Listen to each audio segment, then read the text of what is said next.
এবার মার্কিন যুক্তরাষ্ট্রের নাগরিকদের জন্য ভ্রমণ ঝুঁকিপূর্ণ ২১ দেশের তালিকায় উঠে এসেছে বাংলাদেশের নাম। এ তথ্যটি মার্কিন যুক্তরাষ্ট্রের পররাষ্ট্র দপ্তরের ওয়েবসাইটে প্রকাশ করা হয়। এতে বাংলাদেশ সহ ২১টি দেশকে লাল তালিকাভুক্ত করে চতুর্থ পর্যায়ের ভ্রমণ সতর্কতা জারি করার কথা জানানো হয়েছে। এটি যুক্তরাষ্ট্রের সর্বোচ্চ পর্যায়ের ভ্রমণ সতর্কতা। মার্কিন নাগরিকদের পরবর্তী নির্দেশ না দেওয়া পর্যন্ত এই দেশগুলো ভ্রমণ না করতে পরামর্শ দেওয়া হয়েছে।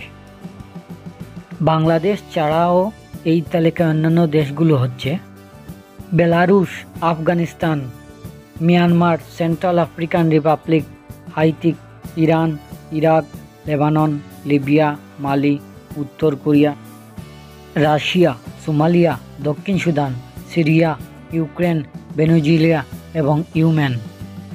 গত ৫ আগস্ট ছাত্র জনতার তীব্র গণ আন্দোলনের মুখে প্রধানমন্ত্রীর পদ থেকে পদত্যাগ করার পর মার্কিন যুক্তরাষ্ট্র এ নিষেধাজ্ঞা আরোপ করে।